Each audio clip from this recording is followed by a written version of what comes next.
Welcome to the Costa Property Podcast, the podcast that turns your dreams of owning a piece of paradise on the Costa del Sol into reality. I'm Warner Laurie, and I'm joined by my co-host and wife, Sandra Laurie. Join us as we embark on navigating the ins and outs of real estate and relocation to this beautiful region.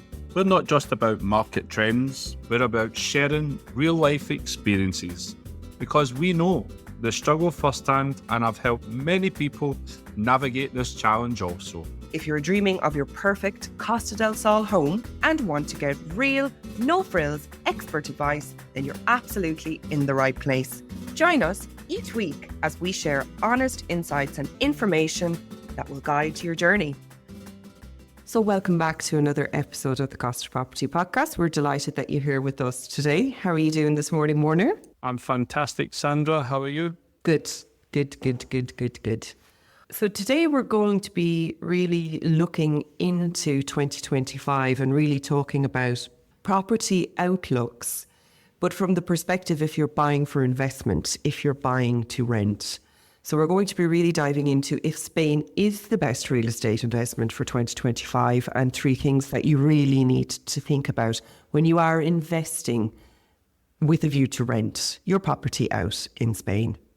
Like, we all know that Spain is an attractive real estate investment, and that trajectory is set to continue for 2025. Spain's economic outlook for 2025 is absolutely projected to grow. Growth in tourism, despite what the press might have been reporting around tourism rioting in Spain, tourism is set to continue to grow. We are still expecting expat relocation trends to increase. And also we still see the trend of foreign investment into Spain set to increase. Positive outlook and trajectory continue for coastal towns coastal areas like the Costa del Sol and the Costa Blanca. And, all the things that we see with the post-COVID real estate trends on the Costa del Sol being really positive, that positive trend is really set to continue. And also, we still see the shifts in remote work boosting demand for second homes and long-term rentals throughout the Costa del Sol. So Spain certainly looks promising by all accounts, but as an investor, what do you really need to think about when it comes to renting in Spain? Warner, can you help us to understand this topic and really start to share what you would consider some of your top tips? Yeah, some of my top tips if you were coming over to Spain and you were looking to buy for the rental would be location, and the accessibility of it. So is it near the transport? And one of the first things that renters will look for, especially long-term or tourists, is how easy is it to get around? Is it near the train, the bus? Is it in high demand? And particularly important, is it in an urban area or is it in a popular tourist destination where not everyone has a car? Especially in the summer, the car parking in Spain can be challenging, as you know, Sandra. Yeah, absolutely. And I guess then from a location and accessibility point of view, you would also want to consider being close to things like supermarkets, schools, restaurants, medical facilities, because we know from experience that when you have a property that's close to amenities like this, it increases the popularity of your rental and you will rent your property faster. And also, if you're renting for vacation rentals, you want to be close to key attractions like the beach. That's also really important. But I think even before we look at, location and accessibility, it's super important from an investment point of view, if you are planning to rent out, that you consider, do you want to utilize your property for short-term rentals or long-term rentals? Because there's very different things to think about, right? Whether you're going the long-term investment route or the short-term investment route. And we'll come into that in a second. So I would even say, Warner, yes, you're right about location and accessibility. They're very important to criteria to look at. But I think even before you get to that point, you have to have clear in your head, if you're an investor, is my property going to be rented for long-term rentals or is it going to be utilised for short-term rentals? Would you agree with that? Yeah, I would totally agree with that. The short-term option is more attractive, but the long-term option is more robust. So understanding the rental regulations for the community and also the local laws will really help you make that decision about whether it would be a short-term or a long-term rental. Spain is starting to crack down, especially cities like Barcelona, Madrid, and the Costa del Sol, some areas. They're looking at to stop the short-term rental. So this is something that you really need to be asking your real estate agent or your lawyer before you make the decision to buy a property in this area. Yeah, you're absolutely right. I think anybody who has been following the Costa del Sol or Spain overall will be, I guess, up to date with some of the reports from last summer that have been reported in the press, really around negative sentiment towards tourists in Spain. But it's important to understand that this isn't essentially towards tourism per se.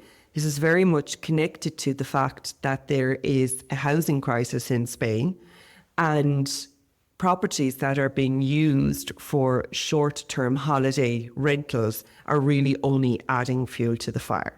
So what we're seeing on the ground here is in certain cities like Barcelona, and now also in the Costa del Sol, we have seen some legislation introduced in Malaga, for example. There would be certain areas of those cities where short-term rentals will no longer be allowed.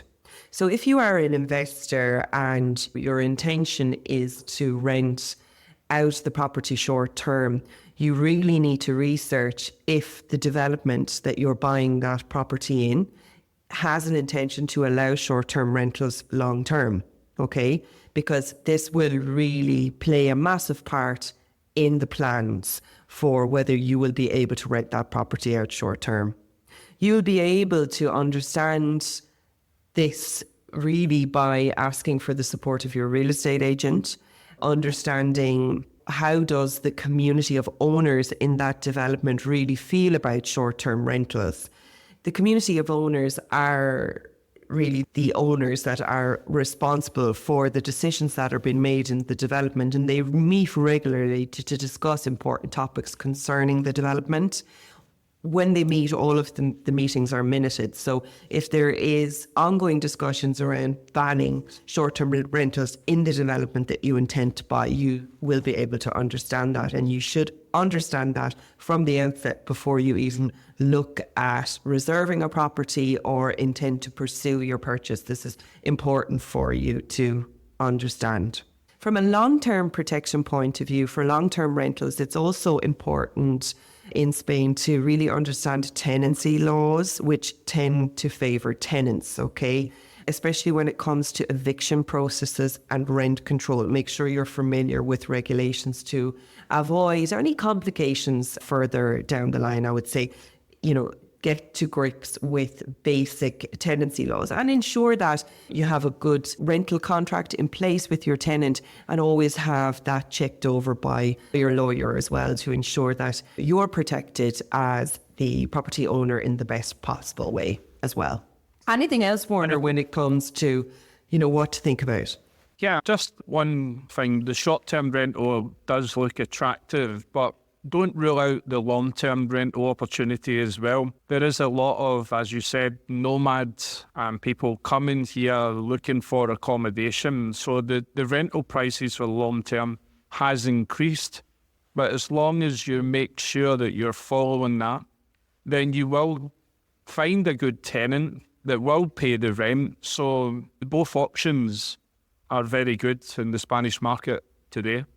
Yeah, I agree with you on that. The long-term rental is also a great option.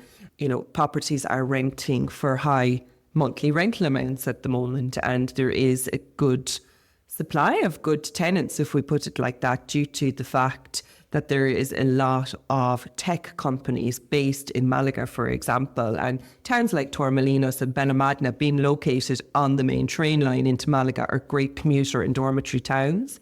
So, it is absolutely possible to buy for investment with the plan to be long-term rental and still achieve your investment objectives by going the long-term rental route as well. I think some people prefer that route as well, because when you go short-term rental, you need to obviously ensure you have somebody looking after the property for you. You need to have a cleaner to ensure that you turn the property around between rentals. There'll be a level of maintenance if you have a high volume of rentals. So that brings another set of things to think about. But if you're going for a long-term rental route, you don't have those same challenges because you'll have a one tenant for a long period of time. So I think that's a good shout out, Warner, as well, when it comes to things to think about there. So that was really around rental regulations and licensing, things to think about when it comes to short-term and long-term rentals. And also for you as a landlord, ensuring that you get familiar with basic tenancy laws in Spain to ensure that you keep yourself on the straight and narrow. Anything then else, Warner? What about point number three around property appeal and target market? What would you say around this? Yeah, well, look, the Costa del Sol has different areas, and some areas are more expensive than other ones. So depending on where you're buying, it depends on what caliber of person that you're going to get. For example, if you're buying in Marbella, then you would need to furnish the property as somebody that would be interested to rent it out in Marbella. Or, for example, if you're buying somewhere like Benalmádena for short-term rentals, then you would furnish the property accordingly. It just depends on how much you're going to spend to actually furnish the property and what return that you're going to get from it. I think what you're trying to say there is that, Marbella postcode comes with a certain level of expectation. So if you're buying in Marbella, you may need to finish your property with furnishings in a different way than if you're buying in another part of the Costa del Sol. Is that what I'm hearing? Yeah, exactly. When you're buying in Marbella, you will pay more, but you will get more rent. But that client will want a specific furniture, type of apartment that suits his lifestyle, because he's paying more rent for this location. Or her lifestyle. But yeah, it's fair to say the appeal of your property can drastically impact rental income. Think about it ourselves as consumers. If we are renting something, even if it's short-term on Airbnb, naturally we're going to go with the property that looks best. We're going to feel drawn to the property that is the most appealing, that has the nicest furnishings, the nicest finishings. The same is to be said with the longer term property market when it comes to rentals. So consider this when you are preparing your property for rent. This is an important decision. I think also if you are going the long-term rental route, you do need to consider whether your property is going to be rented furnished or unfurnished. Honestly speaking, furnished or part furnished, there's always a higher demand because naturally a lot of the tenants are going to be relocating to Spain, so they may not be coming here with all of the furnishings at hand. Often they're buying furniture over here and they're starting from scratch. So if it is a long-term rental arrangement that you are entering into with a tenant, you do need to consider short-term, or you do need to consider furnished or unfurnished. But as I say, furnished or part furnished, usually yields a better flow of tenant. Internet access, something to consider. Obviously, if you are renting short term, you're obliged to have Wi-Fi now as part of the regulations when you're applying for your tourist license. Okay, it's worth to mention as well that if you are renting short term, you cannot just turn the key of the property and put the property up on Facebook or Airbnb. You do need to acquire a tourist license. So that is done with the support of a local gestor. So you can start to acquire that information when you hit the ground in Spain as well. Air conditioning and climate control is also required for short-term rentals, so that's important to note as well. So features like air conditioning, heating, reliable internet, these things are really, really important, but they're also very important for people that are planning to rent with the intention of working remotely. So if you have good speed internet, reliable internet, this is an important factor for people when they are considering rent, both long-term and short-term actually on that matter. Anything to add to that, Warner? Yeah, so look, with Spain's economic situation, it's going to be another amazing year in 2025. Tourism is predicted to be even more than 2024. So it's a great time to buy either for short-term or long-term rent. So for people that's interested and they have a 5-year plan to move to Spain, if you have the money now, it may be a good option to buy that property now and rent it out long-term for 5 years, so that time you're buying it at a good time. And by 5 years' time, hopefully, most of if you're having a mortgage or finance, some of that would be paid off, and then you'll have your property then. Yeah, great advice. Okay, so just to recap on Warner's tips, we talked about location and accessibility. We discussed the need to be really clear on your intention to rent short-term or long-term, because this will really tie into rental regulations and things that you need to be aware of from that point of view. And also we talked about the property appeal and target market. So increasing the appeal of the property by furnishings and soft furnishings, thinking about climate control like air conditioning, and also thinking about your internet reliability. These things are really important when it comes to renting out your property. So thank you so much for tuning into this episode of the Costa Property Podcast, and we hope you have gained some valuable insights into why Spain could be your best real estate investment for 2025 and what you need to consider when renting out a property here. Now, if you're serious about finding the perfect property investment in Spain and want expert guidance from start to finish, we're here to help. You can get in touch with Warner today to book a complimentary consultation call. We'll discuss your goals, answer any questions that you have, and help take things to the next steps. If you prefer, you can also drop us a message on WhatsApp or just click on the link in the show notes to get in touch with us, and we'll get back to you right away. And remember, what we're seeing is that the best opportunities go fast. So if you really are serious about investing in Spain, then there is no better time to start. Thanks again for listening, and bye for now. Bye-bye.